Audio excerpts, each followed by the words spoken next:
quand on a été évacué à Mauthausen, il y avait des tziganes. Alors avec des enfants, oui, des enfants petits, des grands et des petits. Alors les grands c'était une catastrophe parce qu'ils nous volaient tout ce qu'il y avait à voler, et puis les petits, les pauvres mômes, voilà, ils survivaient comme ils pouvaient. Je ne sais pas ce qu'est devenu ce groupe de tziganes qui était à Mauthausen. Finalement, même à Mauthausen, on ne sait pas trop. Même,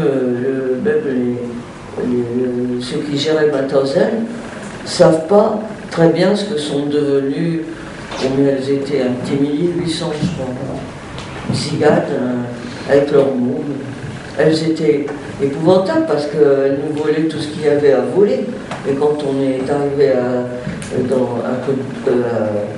Cottbus, non pas Cottbus,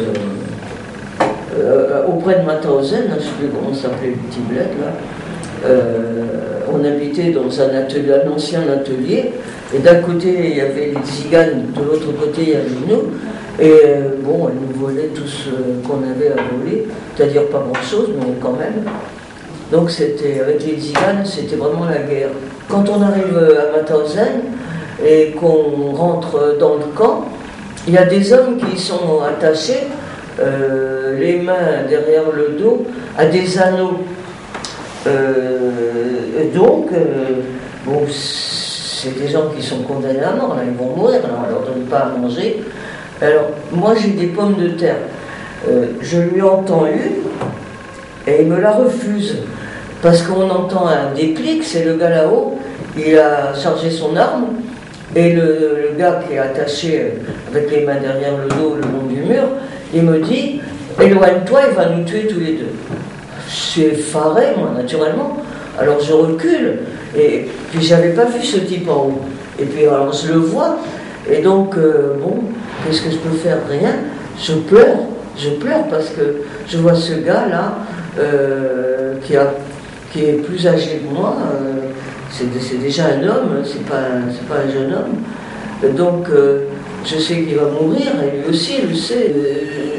Mauthausen est dans la main de la résistance. Hein. Mauthausen est géré par... à l'intérieur du camp, ils ont réussi à ils ont pris plein de organiser et donc, tenir les postes. Oui. Ils ont éliminé les droits communs, comme ils ont pu, mais ils en ont éliminé pas mal. Et puis c'est Pierre Dex, c'est toute une série de gens qui maintenant sont assez connus dans le monde de l'ancienne résistance. Et donc on arrive dans un camp qui est géré. Alors il y a deux directions. Hein. Il y a les SS, bien sûr, hein, qui gèrent le camp, et puis toute une installation parallèle avec les détenus. Alors il y a le chef de camp SS et puis le chef de camp détenu. Comme ça, le sous-chef. Et chaque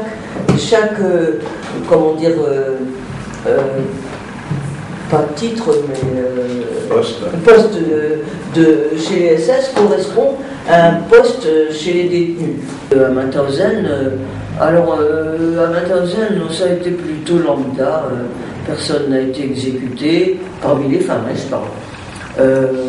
On nous a plutôt oubliés, si j'ose dire entre guillemets, on nous a planqués dans un lieu, et puis bon, on oubliait de nous apporter à manger, ça c'était un petit peu embêtant. Mais il y avait un réseau d'hommes avec un garçon qui s'appelle Pierre Dex, qui est bien connu dans le monde de la résistance et de la déportation, qui nous apportait à manger. Ensuite, tout le monde, on travaillait chez les fermiers, là, je vous dis, on trouvait des patates, de temps en temps des carottes, mais la plupart du temps des pommes de terre. Et on arrivait à survivre comme ça, qu'à un cas. Donc, moi, l'ennui, c'est que j'ai à peine maigri. Alors ça, c'était embêtant. Je voulais redevenir toute mince, et ben même pas. Un peu à Mauthausen, on les rencontrait au F, quand on a traversé le village. Alors il y avait tous les gens derrière leurs fenêtres, les gamins dans la rue. Il y en a qui disent qu'ils nous ont lancé des cailloux, mais moi j'ai absolument pas le souvenir de ça. simplement qu'ils nous regardaient comme des bêtes curieuses. Et puis, alors où est-ce que j'ai encore rencontré des civils? Quand on allait bosser aux pommes de terre, il y avait les gens de la ferme qui étaient plutôt, à mon avis, embêtés de ce voisinage. Ça leur rendait service parce qu'on faisait le boulot pour rien, mais d'un autre côté, j'ai l'impression qu'ils n'aimaient pas trop. Donc oui, on a été en contact avec des gens, mais qui m'ont semblé lambda, hein, des gens qui se sont pas, qui étaient pas des bêtes féroces, qui nous envoyaient pas des cailloux, qui nous j'avais moi l'impression qu'ils nous regardaient plutôt avec un peu de pitié. Mais bon, à ces périodes-là, c'était quand même voici la fin, donc leur état d'esprit avait changé. Hein.